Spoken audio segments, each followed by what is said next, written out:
I took a last-minute camping trip up to the northern woods of Minnesota, my usual escape spot, and it was supposed to be one final weekend in nature before winter shut everything down. Minnesota has thousands of lakes up north, so you can always find little hidden spots nobody else bothers with. For me, there was this one small lake I'd discovered a few years back, perfectly quiet, perfectly isolated. It became my go-to sanctuary. The first 3 days were incredible, the kind that make you forget the world exists.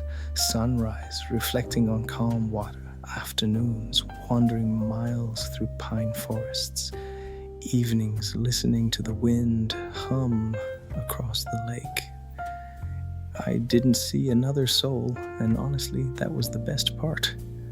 But on the fourth morning, everything changed. I stepped out of my tent, still half asleep, rubbing my eyes, and froze. There were footprints all over my campsite. Not mine.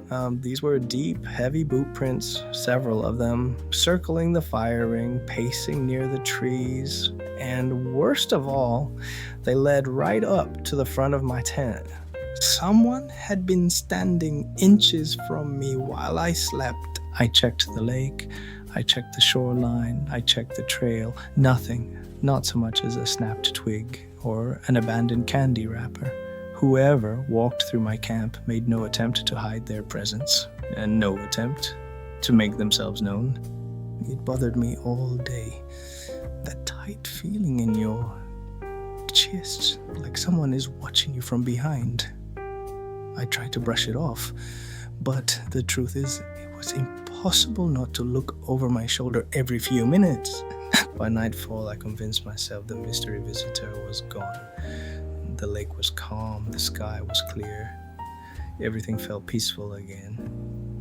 Too peaceful. I sat next to my campfire long after the sun dipped behind the trees. The flames eventually died into glowing embers, but I stayed put. I wrapped in my coat, slowly drifting into that in-between state. Not awake, not asleep, just floating. And then I heard it, a man's voice calling my name. Not a scream, not a whisper, just calling me. Calm, familiar, close. My eyes shot open. The woods were dead silent. No movement, no breathing, no footsteps, just darkness. I told myself I imagined it. I'd been drifting off. Maybe I dreamed it. But a few minutes later, before I even relaxed again, the voice called out my name a second time. This time it was louder, clearer, coming from the tree line. I stood up quick, scanning the woods. I couldn't see anything past the first few trees, but the voice made my stomach twist. Not because it was angry or threatening, but because it sounded like someone trying to lure me. The tone had this fake desperation, like someone trying to get a dog to follow them into the backyard. "Can you hear me?" I yelled back. No answer, just the faint crackle of the dying fire. Then the voice called again. My name, this time closer. My pulse spiked. How did he know my name? No one knew I was here. No one even knew this lake existed, except me. I grabbed my bag and started throwing gear in. Not neatly, just fast. My hands wouldn't stop shaking. The footprints, the silence, the voice. None of it made sense. None of it felt human. As the fire dimmed into faint amber light, I heard leaves crunching. Slow steps just outside the ring of trees. I killed the flashlight. I didn't want to give away my location. "Come here," the voice said. Soft, too soft, almost playful. That was it. I bolted. I sprinted into the woods in the opposite direction, using only the memory of the trail and the faint light of the sky to guide me. My breath echoed in my ears. My heart hammered so hard I thought I'd collapse. Every few seconds I'd glance behind me. Terrified, I'd see someone stepping through the trees. When I got about 50 yards out, I stupidly turned around for one final look. Through the thin glow of the embers, I saw him, a figure, tall, motionless, standing right beside my tent. He didn't move toward me. He didn't call out again. He just watched. I didn't stop running until I reached my car, fumbled the keys, and locked myself inside.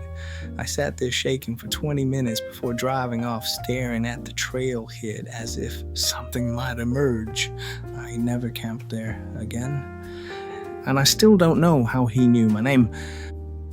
Story 2, the coworker who didn't come alone. Years ago, I had a coworker named Cameron. Friendly guy, always joking around. The kind of guy who talks a little too much, but you don't mind because he's harmless. We'd worked in the same office for months and always talked about going camping together. I didn't think it would ever actually happen. And then one morning I walked into work and Cameron's desk was empty. He'd been fired. No explanation.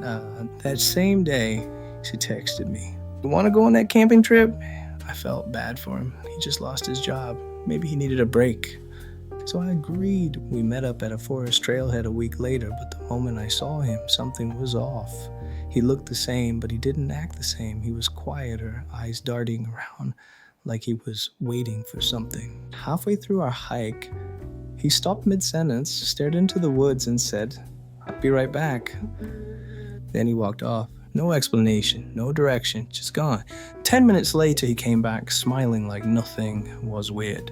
An hour later, he did it again.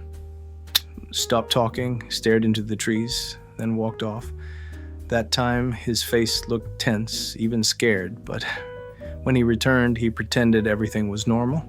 By the time night fell, I didn't trust him anymore. I crawled into my tent and tried to sleep, but around 2 a.m., I woke up. No noise, no movement, just the feeling that something wasn't right. I unzipped my tent to check. Cameron's tent was open, empty, flashlight gone. I called his name, no answer, but then faint voices drifted from the trees, 2 men whispering. I couldn't hear the words, just the rhythm, like they were planning something. My blood went cold. I yelled out, "Cameron!" The voices stopped instantly. 30 seconds later, Cameron walked out of the trees alone. His smile was stiff, forced. I asked who he was talking to. "No one," he said. Then footsteps crunched behind him, slow, heavy. Cameron heard it too. He didn't even turn around. He just stared at me, frozen. "You sure you're alone?" I whispered. He said nothing. The footsteps came closer. No flashlight, no breath, just slow movement. And then Cameron whispered, "Don't run." That was enough. I ran anyway. I sprinted down the trail, branches whipping my arms, roots catching my shoes. Behind me, I heard Cameron calling my name and another man's voice joining in, but I didn't look back. Not once. I made it to my car, locked myself inside, and tore out of there so fast I nearly hit a tree. I tried texting Cameron the next day. He had already blocked me. I haven't seen him again. And I don't think I want to know who he brought with him that night. Story 3, the smiling man at the campsite. Last November, I rented a cabin near my hometown. My plan was simple. Relax for a few days, then try camping for the first time. I picked a trail that led to a small, quiet campsite in the forest, perfect for beginners. Or so I thought. Once I hit the trail, something felt wrong. Not danger exactly, just a pressure in the air, like the trees were watching me. Half an hour in, that feeling got worse.